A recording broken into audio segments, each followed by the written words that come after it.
The life of a Target shoplifter. Why Target? Well, because Target is so all-inclusive that they just kind of let anything go on. And that's why their corporate earnings are tanking. That and a little bit of that bathing suit mystery that we had going on during Pride last year. Target not doing as well as its competitors, Walmart. But today we're focusing on somebody who just explicitly shoplifts from Target. Let's get into it. Here we go. If you think I'm lying about people exclusively shoplifting from Target, check this one out. Look at this bad boy we got going on right here. TikTok influencer posted herself going shopping at Target. Police say she was actually shoplifting. Uh-oh, the horror. Let's watch this video. I know you want to. Media influencer was arrested for theft after police used her own posts to find her, according to a Cape Coral police press release. 22-year-old Marina Valz is a content creator with over 355,000 followers on TikTok, where she mainly posts lifestyle content. Some of her most popular videos document her daily routines as a stay-at-home mom of 2, and it was her social media content that police say helped identify her as a suspect. So we actually had one person reach out on Instagram and I'm sorry, there was no kids in that house. That house was perfect. That is not a child-approved home.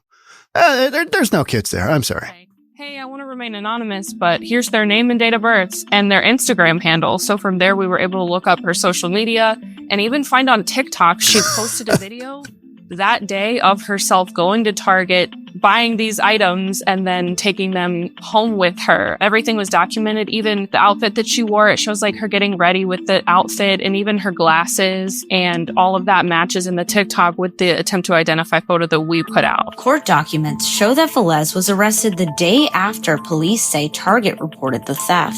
CNN reached out to Valz in the public defender's office about the shoplifting allegations, but did not hear back. South Korea's president says he is going to... Yo, how about that shoplifting? What do you got going on there? What are you even doing, right? I remember one of the conversations that I had early on with Jeremy Harris was about, and he was telling me about this dude that, it was the first time I'd met Jeremy from Como. And we were over at a homeless encampment that was being cleared out, a super notorious homeless encampment underneath the University Bridge, Interstate 5, right by University of Washington. And they had just cleared out this encampment. I remember Jeremy telling me, I interviewed this one guy, and what he did every single day is he'd get up, he'd go to the Target that was on University Ave, which I think it's been closed down by now, but it was, scheduled to be closed along with that Ballard Target, right? Along with that Ballard Target. And every single day he would go there and shoplift and get just enough stuff to, sell in these resale markets, on these sidewalk markets, in these homeless encampments, because people are buying stuff. And we're going to learn a little bit about who exactly is buying. It's not all drug addicts, right? It's not all drug addicts. And that's what he would do every day. Rinse, repeat, just get enough money to buy the drugs that he needed. And, he's getting free food. He's free tents, free coats, free, you name it. He's getting free, right? Getting the Obama phone. Obama's still handing out those phones. I pointed out recently that San Francisco police had arrested a group of teens for a string of thefts at various San Francisco Walgreens stores. One of the shoplifters wasn't even a teen. He was 12, but had apparently been involved in numerous thefts and at least one assault of a store employee. Today, the New York Times has a story that looks at another common type of shoplifter that's been making news for the past couple of years. David Andino is a drug addict, and for the past several years, he's been stealing from retail stores in New York to feed his daily habit. Somebody made a comment the other day, well, Sean, you sure got this one wrong, got this story wrong. The poor people that are homeless, they don't have money to buy drugs. And that just kind of shows how out of touch some people are. And the fact is that, a hit of fentanyl got down as low in Portland, down to like 50 cents, $1. Sometimes these people are getting disability. They're getting $600-700 a month. They're getting all kinds of money from all kinds of different places. And, a handful of dollars goes a long way towards a drug habit now in 2024, because prices have been brought down so hard so that everybody can enjoy in the thrill of a little fetty. You're enjoying this content? I've got more for you. How about like this one right here? Murder-accused inmates reveal how they got pregnant behind bars. Just a woman, actually. Yeah. Because only women can get pregnant. Without meeting in person, baby born from prison love. Inmate's plan makes history. Now, I know you're wondering, how did that work out? If they never met in person, I'll give you a small, tiny hint. Saran wrap. Turkey baster? Oh, that's 2 hints. Wasn't a turkey baster. It was a, Yeah, this actually happened. This is a real story. Now, where can you find this story? Right here on reasonabletv.com. Free for 14 days. Otherwise, it's $3.99 a month. Now, with stories like this, what do you got to lose? All right. Thanks in advance. So ridiculous. In the prime of his shoplifting, Andino was stealing every morning and many evenings. He had a regular buyer on West 116th Street, he said, who resold his stolen items to customers. So they've got a fence. They got somebody that can move the stuff for them. They loved the small goods, the cosmetics, the makeup, the clothes, the detergents, Downy Unstoppables. 50 of those would bring him $15, seconds of work. He could sound like a stock boy as he described the store. Peppermint soaps, collagen. He could sell all the stuff that he could carry. He had many other paying customers too, families.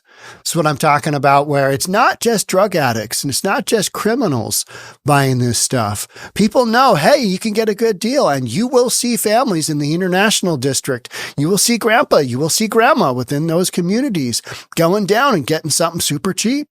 And they're enabling this whole shoplifting thing to continue its vicious cycle. They wanted ninja blenders. They wanted espresso machines, air fryers. We all want that, don't we? We all want that in our lives. All these consumer goods. If I just get an air fryer, my life is going to be so much better. Oh, I could air fry up that turkey for everybody at Thanksgiving. If I just had an espresso machine, my life would be complete. And if you have some guy get it with the 10-finger discount, all the better. Pay, pennies on the dollar. And that guy can go get his fix of fentanyl. This perfect world. The whole neighborhood knew him. I'm having a big barbecue, someone would tell him. He'd go to a Trader Joe's on Broadway and West 72nd Street and steal food, 20 or 40 steaks in about the time it would take to read this sentence. So he's got a big bag. He is literally just dumping all those steaks in there, and then he's walking out.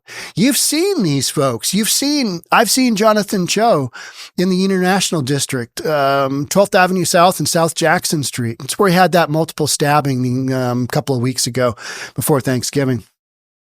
And you'll see just a whole bunch of steaks laid out. And you're like, what is going on here? Somebody went in and stole them, and they know somebody's going to buy them. Now, you want to get to those fairly quickly, especially if it's summer and it's a little bit warm outside. That whole raw meat exposed to the heat, it doesn't do as well, does it? The store's perpetually long line wandering through the aisles made his work easier. They're all covering me, he realized. He grabbed sockeye salmon, lamb chops, racks of ribs. He stole bacon to sell in the breakfast carts in Harlem. Any of that stuff, you've got ready-made buyers, and you don't have to go far. Now, what I would say there is I never have perpetually long lines at my Trader Joe's in Bellevue. I just don't. I don't know how they do it, but no matter what aisle, what line I get in, it's usually only a couple of minutes and somebody's going to get me through. Even if somebody's got like a full grocery cart, those people, they get you in, they get you out. It's, I don't know. So, but Trader Joe's in Bellevue, smaller, fewer people. Probably. Andino's mother is a retired New York Police Department officer. We've got a conflict of interest, a familial conflict of interest. She was worried about the possibility he could become an addict because his father had become one and died after using an infected needle. Ugh, not good. She became worried enough when he was in school that she took out a mortgage to send him to a military academy. That didn't seem to work out, did it? That seemed to work, and he enrolled in college, but at college, he started selling oxy pills to his fellow students and eventually tried one himself. He quickly became addicted, and after dropping out of school, switched to heroin because it was cheaper. So many people, I've heard that, I've seen that, folks in the homeless encampments. What'd you start out on? I started out on this or this or this. What are you doing now? Just straight fentanyl. How come? Stronger, it's cheaper. Fits my lifestyle. Yeah, it's crazy, right? But that's some of the things that I think most folks don't recognize is that drugs have become so cheap that it's not this notion of, well, they're just poor people living in tents and they can't afford drugs. Cocaine costs how much?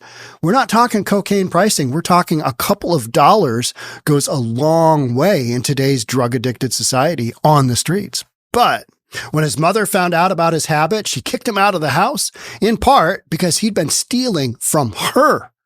Well, that's when that tough love comes in, right? It's when that tough love comes in and you got to do something different. So he started out begging for money on the subway, but later a friend showed him how easy it was to steal from the retail store. And Dino started doing this every day to feed his habit. Over time, he settled into a pattern.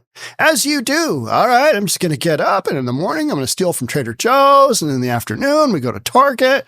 And if we really need the trifecta, we go to Walmart. Yeah. Fancy. Man, I was at Walmart in Oklahoma City. They do not mess around with, they've got this SUV that is lit up like a Christmas tree with security lights on it.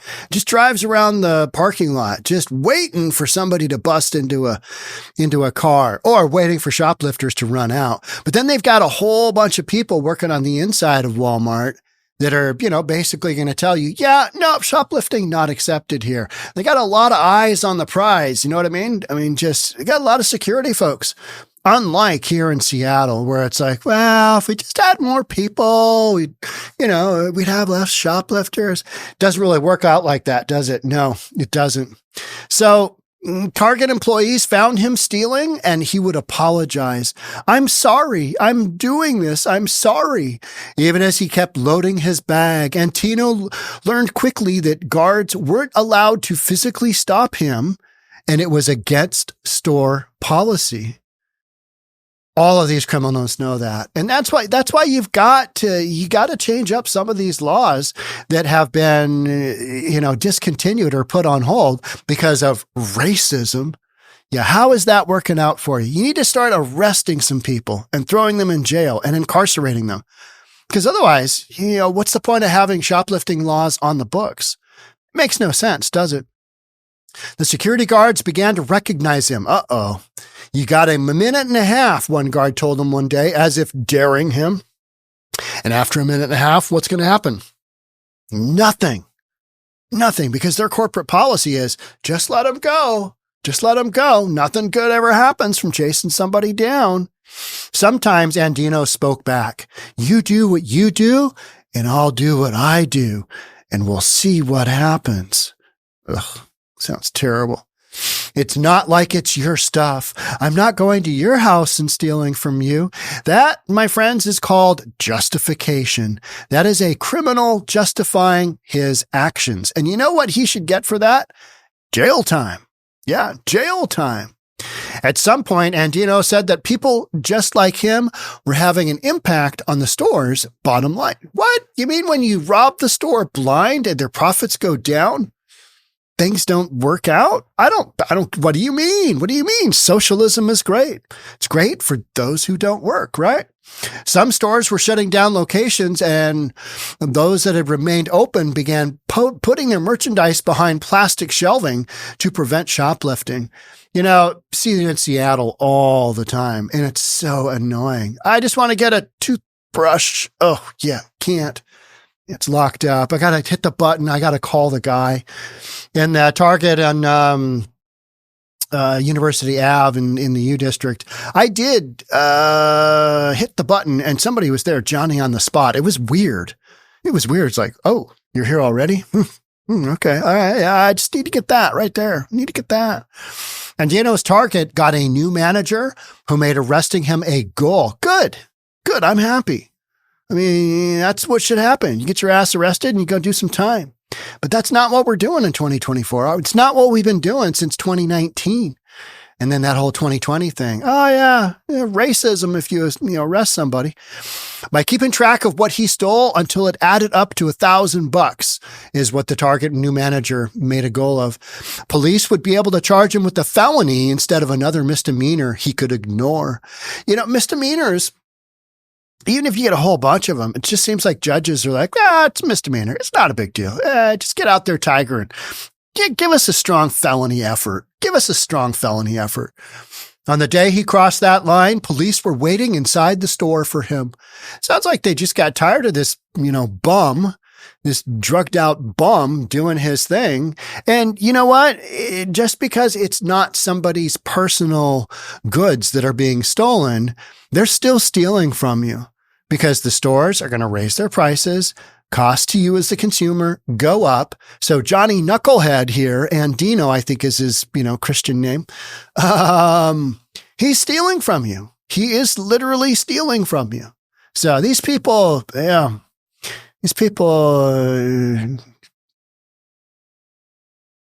drives me crazy, right? Just drives me crazy. It's like, when I was a kid, if you shoplifted, you got in a ton of trouble. Now what happens? You got a minute and a half, just these idle threats, right? Because they can't do anything. Nobody can do anything. And Dino, who is now 35, gave an interview to the Times about his career as a thief.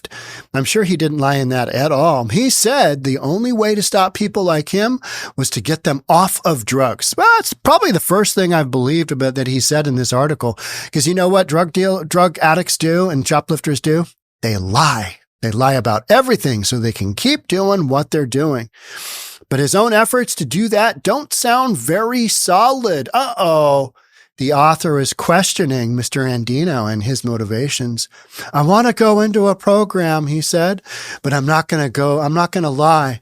I'm going to go into Harlem to find his girlfriend, he said. I'm going to have one last hurrah, and I'm out. Would he steal during that last visit?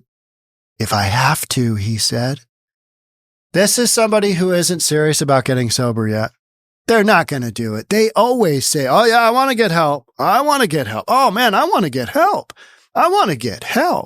And then when, Andrea Suarez says, all right, let me dial up a treatment center here that can get you in today. They're like, oh yeah, I got to go into Harlem, find my girlfriend because, she's doing Fetty on the side block. And then we're going to have one last hurrah. And then I'll go into treatment.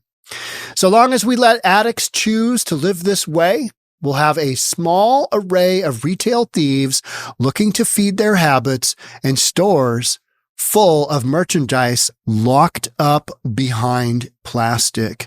Or the other option is stores get closed down and then everybody is like, but we've got a food desert here now. What happened? How did we get here?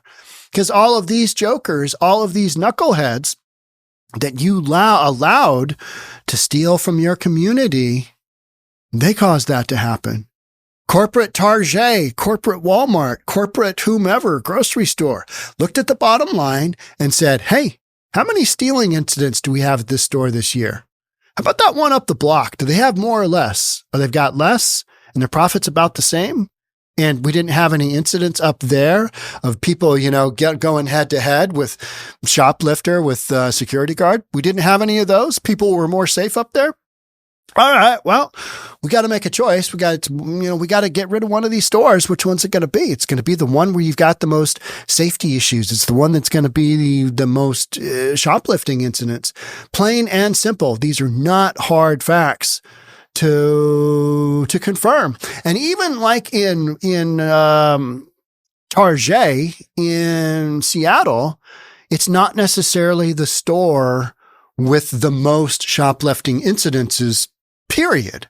That's not necessarily a factor. It's size of store and how much craziness goes on. And then if they're not making money because it's a smaller format store, corporate says, you know what?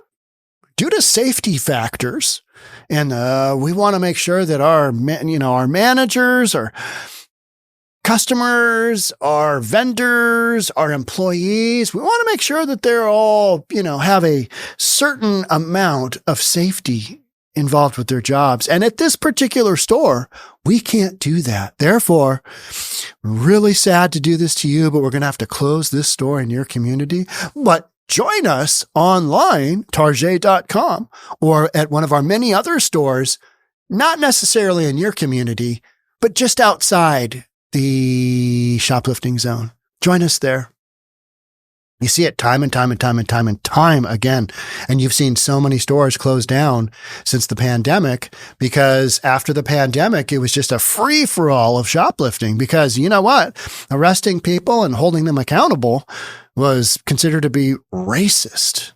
Yeah, how's that working out? Well, got some communities that don't have stores. That sucks. All right, that's it for me on this one. Thanks so much for being here. I'll catch up with you in the next one. Bye for now.